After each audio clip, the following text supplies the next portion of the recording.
दोस्तों आज की इस वीडियो में हम बात करेंगे प्रधानमंत्री आवास योजना शहरी क्षेत्र के बारे में। जैसा कि अगर आप लोग भी शहरी क्षेत्र के निवासी हैं और आप लोग भी प्रधानमंत्री आवास योजना 2025 में एक नया आवेदन करना चाहते हैं, जिसका पोर्टल यहां पर फिर से ओपन कर दिया है कुछ अपडेट होने के बाद। आज की इस वीडियो में आपको बताने वाले हैं प्रधानमंत्री आवास योजना 2025 में किस प्रकार से आवेदन करेंगे, फॉर्म को फिल करते हुए आपके पास क्या डॉक्यूमेंट की रिक्वायरमेंट होने वाली है, फॉर्म को अप्लाई करते हुए आपको किन बातों का ध्यान रखना है और कौन कौन कैंडिडेट इस फॉर्म को अप्लाई कर सकते हैं, इसके बारे में इस वीडियो में कंप्लीट इंफॉर्मेशन लेकर आए हैं। सो अगर आप लोग भी प्रधानमंत्री आवास योजना शहरी क्षेत्र 2025 में एक नया आवेदन करना चाहते हैं तो ये वीडियो कंप्लीटली जरूर देखिएगा। तो चलिए शुरू करते हैं।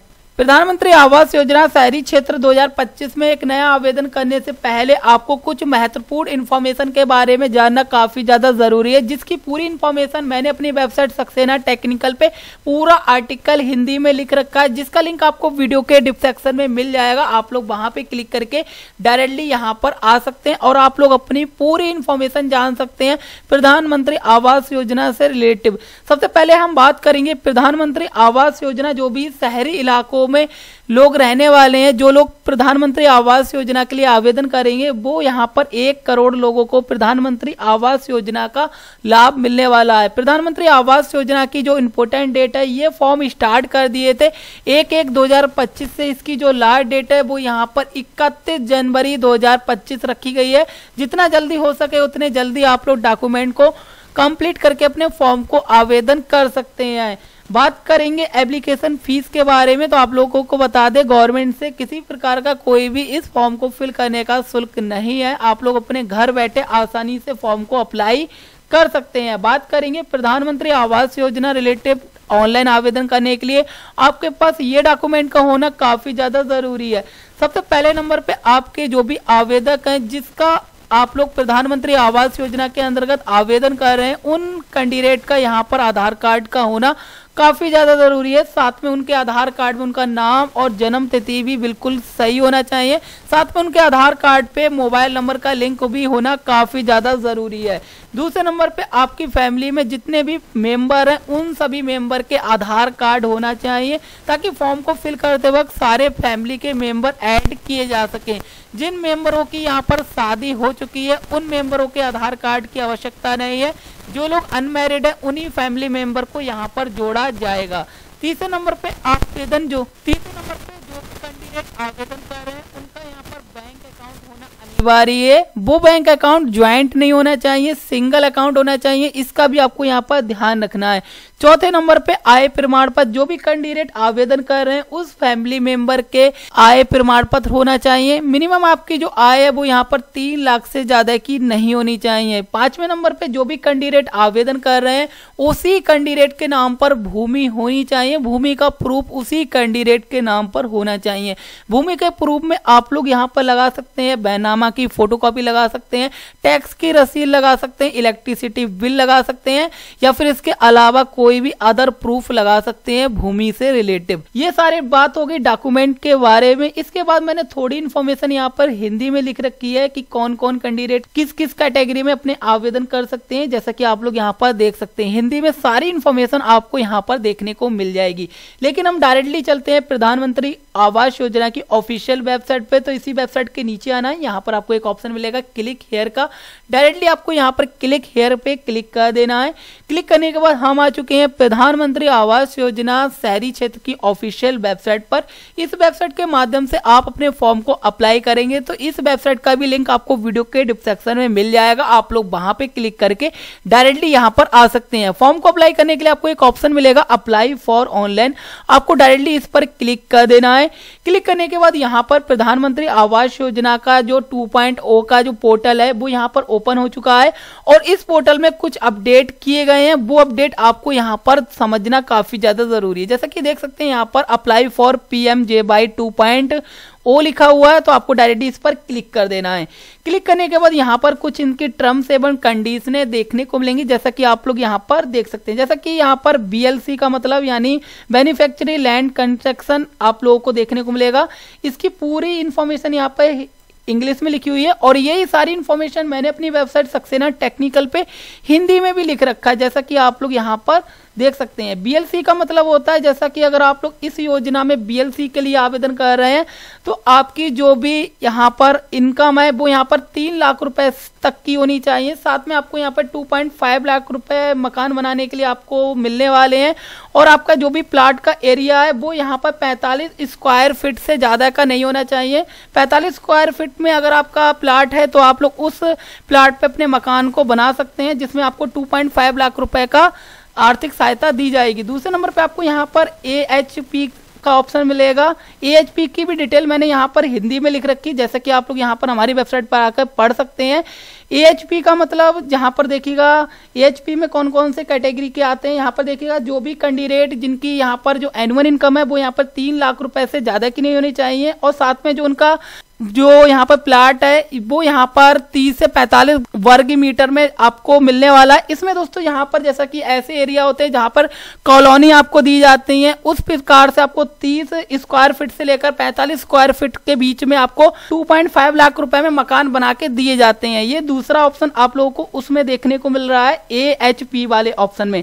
थर्ड ऑप्शन आपको यहाँ पर देखने को मिलेगा ARH में भी आप पे मैंने पूरी इन्फॉर्मेशन हिंदी में लिख रखी है, आप लोग यहाँ पर चेक कर सकते हैं। और यहाँ पे चौथे नंबर पे आपको एक ऑप्शन और मिलेगा ISS के माध्यम से अगर आप लोग अपने मकान बनाने के लिए गवर्नमेंट से लोन लेना चाहते हैं तो आपको यहाँ पर लोन भी दिया जाता है, जिसमें आपकी जो एनुअल इनकम है वो यहाँ पर 3 लाख रुपए से 6 लाख से लेकर अगर 9 लाख के बीच भी है तब भी आप लोग इस योजना के अंतर्गत आवेदन कर सकते हैं, जिसमें आपको गवर्नमेंट आपके जो भी मकान बनाने के लिए आपको पैसे हैं वो यहाँ पर दिए जाएंगे और इसमें आपको सब्सिडी भी मिलने के चांसेस रहते हैं। इसकी भी डिटेल मैंने यहाँ पर लिख रखी है हिंदी में, आप लोग यहाँ पर पढ़ सकते हैं ISS के माध्यम से।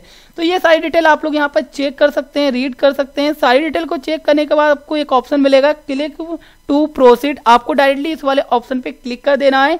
क्लिक करने के बाद यहाँ पर भी आपको डॉक्यूमेंट रिक्वायरमेंट देखने को मिलेगी, आप लोग चाहें तो ये डॉक्यूमेंट एक बार चेक कर सकते हैं। ये सारे डॉक्यूमेंट है, तभी आप अपने फॉर्म को स्टार्ट कीजिएगा। फॉर्म को अप्लाई करने के लिए प्रोसीड वाले ऑप्शन पे क्लिक करना है। क्लिक करने के बाद आप लोग देख सकते हैं प्री रिक्वेस्ट, यहाँ पर देख सकते हैं एलिजिबल चेक। तो सबसे पहले नंबर पे आपसे पूछा जा रहा है कि आप किस स्टेट के लिए आवेदन कर रहे हैं, कौन से स्टेट के आप लोग निवासी हैं। तो हम यहाँ पे यूपी के हैं तो यूपी सिलेक्ट करेंगे। आपकी फैमिली की एनुअल इनकम कितनी है जो आपके आय प्रमाण पत्र पे दी गई हो वो आपको यहाँ पर फिलअप करनी है। इंग्लिश में ये ऑटोमेटिक कन्वर्ट कर लेगा। इसके बाद दोस्तों यहाँ पर आपको अपनी कैटेगरी सिलेक्ट करनी है। इस समय यहाँ पे 3 कैटेगरी के आवेदन चल रहे हैं, जैसा कि BLC में चल रहा है, AHP में चल रहा है और ISS में चल रहा है। ये 3 चीजों के आप लोग आवेदन यहाँ पर हिंदी में समझ सकते हैं किन किन कैटेगरी में क्या क्या चीजें लागू हो रही हैं। उसी कैटेगरी के अनुसार आप अपने फॉर्म को अप्लाई करेंगे। तीनों कैटेगरी के आवेदन करने का जो प्रोसेस है वो यहाँ पर बिल्कुल सेम है, कोई भी चेंजेस नहीं है, तो आपको टेंशन लेने की जरूरत नहीं है। तो हम यहाँ पे BLC के लिए आवेदन कर रहे हैं, बेनिफिशियरी लैंड कंस्ट्रक्शन, जिसमें आप लोगों को यहाँ पर 45 स्क्वायर फीट में आपको 2.5 लाख रुपए का योगदान दिया जाता है मकान बनाने के लिए, जिसमें फैमिली इनकम यहाँ पर 3 लाख रुपए से ज्यादा की नहीं होनी चाहिए। तो यहाँ पे BLC मैंने सिलेक्ट कर लिया है। दूसरे नंबर पे यहाँ पे पूछा जा रहा है कि आपका इंडिया में कहीं पर भी आपका पक्का मकान है। अगर आपका है तो यहाँ पे यस कीजिएगा, अन्यथा इसे नो कीजिएगा। इन केसेस अगर आप लोग यस करते हैं तो आपका जिस एरिया में मकान है उस एरिया की डिटेल आपको यहाँ पर फिलअप करनी पड़ेगी आगे फॉर्म में, इसका आपको यहाँ पर ध्यान रखना है। दूसरे नंबर पे यहाँ पे पूछा जा रहा है कि आपको 20 साल में प्रधानमंत्री आवास योजना का किसी भी प्रकार का स्टेट का या फिर सेंटर का कोई लाभ मिला है। अगर आपको मिला है तो आपको यस करना है और यस करते ही आपको किस योजना के अंतर्गत कितना लाभ मिला है वो भी डिटेल आपको आगे फिलअप करनी पड़ेगी, इसका आपको यहाँ पे ध्यान रखना है। अगर आपको नहीं मिला है तो अभी आपको यहाँ पर नो कर देना है। नो करने के बाद आपको यहाँ पे क्लिक चेक वाले ऑप्शन पे क्लिक करना है। क्लिक करने के बाद आपको अपना आधार ऑथेंटिकेशन करना है, जिसके लिए आप लोगों को बता दें जो भी कैंडिडेट यहाँ पर आवेदन कर रहा है उसी कैंडिडेट के माध्यम से आपको आधार वेरिफिकेशन करना है, जिसके लिए आपको आधार कार्ड नंबर को फिलअप करना है। कैंडिडेट का फुल नेम जैसा कि आधार कार्ड पे दिया हो वो आपको यहाँ पे फिलअप करना है।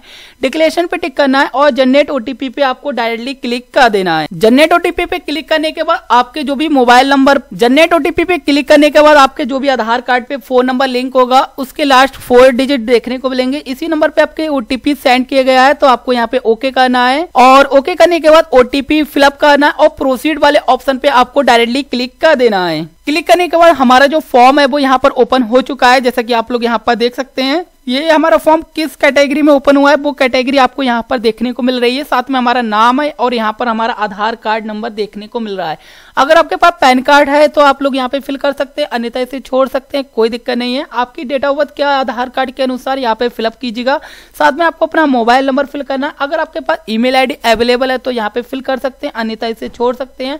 आपका जेंडर क्या है वो आपको यहाँ पे फिलअप करना है। आपसे मैरिड स्टेटस पूछा जा रहा है कि आप मैरिड हैं, अनमैरिड हैं या फिर विडो हैं, जो भी है आप लोगों को यहाँ पर वो डिटेल शो करनी है। इसके बाद आपके फादर की डिटेल पूछी जा रही है, तो अगर आपके फादर हैं तो आपको उनका नाम और उनका आधार कार्ड नंबर को फिलअप करना। अगर इन केसेस अगर आपके फादर नहीं है तो आपको यहाँ पर लेट लगा के उनका नाम लिखना है, तो आपको आधार कार्ड नंबर को फिलअप करने की आवश्यकता नहीं है।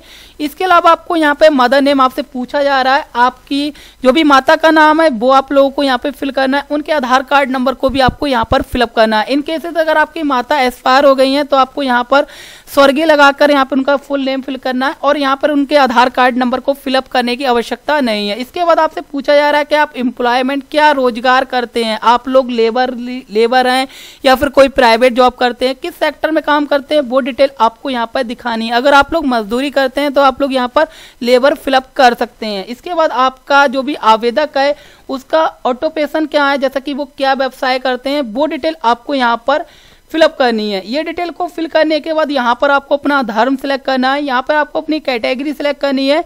इसके बाद आपने पढ़ाई कहाँ तक की, आपकी क्वालिफिकेशन क्या है वो आपको यहाँ पर फिलअप कर देना है। इसके बाद दोस्तों यहाँ पे आपसे पूछा जा रहा है अगर आपको प्रधानमंत्री सम्मान निधि या फिर इसके अलावा कोई आंगनवाड़ी कार्यकर्ता या फिर पीएम विश्वकर्मा योजना, सफाई कर्मचारी योजना, इनमें अगर आपको कोई भी लाभ मिला है तो आपको यहाँ पे यस करना है। अगर आपने इनमें से किसी भी योजनाओं में या लाभ नहीं मिला है तो आपको यहाँ पे नो करना है। सारी डिटेल को एक बार अच्छी तरीके से चेक करना है। इसके बाद एक ऑप्शन मिलेगा सेव एंड कंटिन्यू का, आपको डायरेक्टली इस पर क्लिक कर देना है। क्लिक करने के बाद हमारा जो रिकॉर्ड है वो यहाँ पर सक्सेसफुल कंप्लीट हो चुका है, जैसा कि आप लोग यहाँ पर देख सकते हैं। इसके बाद हमें यहाँ पर एक ऑप्शन मिल रहा है सेव एंड कंटिन्यू का, हमें डायरेक्टली इस पे क्लिक कर देना है। क्लिक करने के बाद हम आ चुके हैं सेकंड स्टेप पर, जहां पर हमें फैमिली की इंफॉर्मेशन को फिलअप करना है। जैसे कि हमारे जो फैमिली के 2 मेंबर हैं ये ऑटोमेटिक आ चुके हैं, हो सकता है आपके भी ये 2 मेंबर ऑटोमेटिक आ जाएं। इसके अलावा अगर आप लोग थर्ड मेंबर को ऐड करना चाहते हैं तो आपको एक ऑप्शन मिलेगा, जहां पर आपको अपना थर्ड मेंबर जो भी आपका अनमैरिड कैंडिडेट है उसकी डिटेल आपको यहाँ पर फिलअप करनी है, जैसा कि उसका full name, date of birth, यहाँ पे रिलेशन क्या है और इसके बाद जेंडर क्या है, आधार कार्ड नंबर और यहाँ पर वो क्या करते हैं, ये डिटेल आपको यहाँ पर फिलअप करनी है। इसके बाद आपको एक ऑप्शन मिलेगा ऐड का, आपको डायरेक्टली ऐड कर देना है। ये कैंडिडेट भी यहाँ पर ऐड हो चुका है। इसी हिसाब से आपको यहाँ पर अगर और कोई मेंबर है जो भी अनमैरिड है उनकी डिटेल आप लोग यहाँ पर फिलअप कर सकते हैं। डिटेल को फिल करने के बाद आप लोग डायरेक्टली ऐड पे जाएंगे और आपकी डिटेल ऐड होती रहेगी।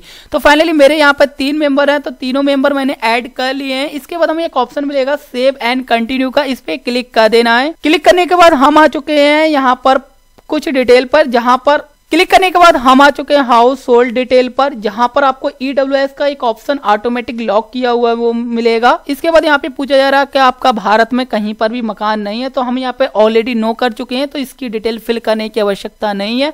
अगर आपने यस किया है तो इसकी डिटेल आपको यहाँ पर ओपन की गई होगी और आपको यहाँ पर फिलअप करना पड़ेगा। इसके बाद आपको अपनी फैमिली का जो भी इनकम सर्टिफिकेट है वो यहाँ पर अपलोड करना है। अपलोड करने के लिए आपको PDF फॉर्मेट में अपलोड करना है और 100 KB से ज्यादा का नहीं होना चाहिए।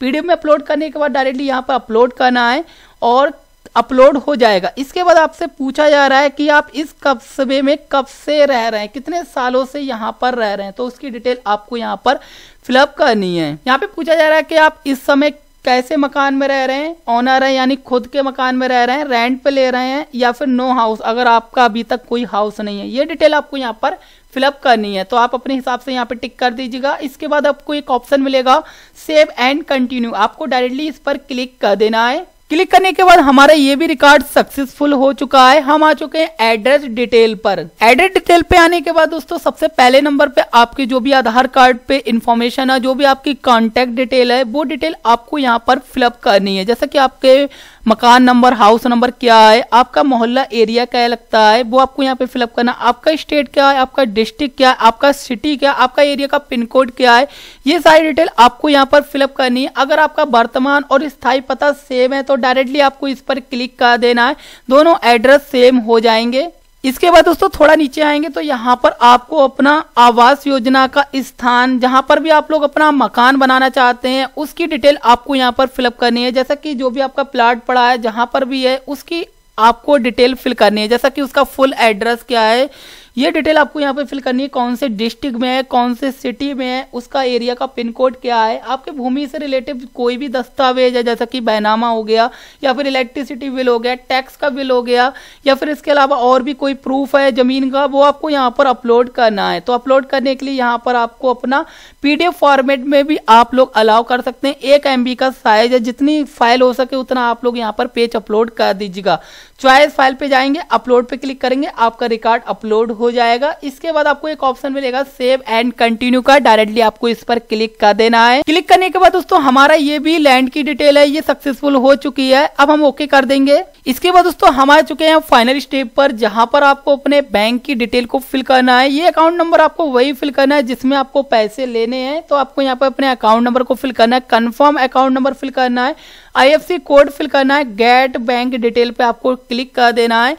क्लिक करने के बाद दोस्तों यहाँ पर आपसे कुछ शर्तें और पूछी जा रही हैं, जैसा कि अगर आपको प्रधानमंत्री जैसा कि वो PM सूर्य घर योजना हो गया, बिजली माफी योजना हो गया, आयुष्मान भारत योजना हो गया, उज्ज्वला योजना हो गया, इनमें से अगर आपको किसी भी प्रकार का कोई भी स्कीम में लाभ मिला है तो आपको यहाँ पे यस करना है और उन स्कीम को सिलेक्ट कर लेना है। अगर आपको इनमें से किसी भी प्रकार का किसी भी योजना में लाभ नहीं मिला है तभी आपको यहाँ पर नो करना है। इसके बाद आपको यहाँ पर दोनों डिक्लेरेशन पे टिक करना है और आपको एक ऑप्शन मिलेगा फाइनल सेव का, आपको डायरेक्टली इस पर क्लिक कर देना है। क्लिक करते ही आपसे ये एक बार कंफर्म फिर से कराएगा, क्योंकि इसके बाद आप लोग इस फॉर्म में किसी भी प्रकार की कोई भी अपडेट नहीं कर पाएंगे। इसका आपको यहाँ पे ध्यान रखना है, तो बड़ा ध्यान पूर्वक फॉर्म को कंप्लीट कीजिएगा और ओके वाले ऑप्शन पे क्लिक कर दीजिएगा। क्लिक करने के बाद हमारा जो फॉर्म है वो यहाँ पे सक्सेसफुल कंप्लीट हो चुका है। जैसा कि आप लोग यहाँ पर देख सकते हैं, हमें यहाँ पर अपना रजिस्ट्रेशन नंबर देखने को मिला है और ये रजिस्ट्रेशन नंबर हमारे रजिस्टर्ड मोबाइल नंबर पे भी सेंड किया जा चुका है।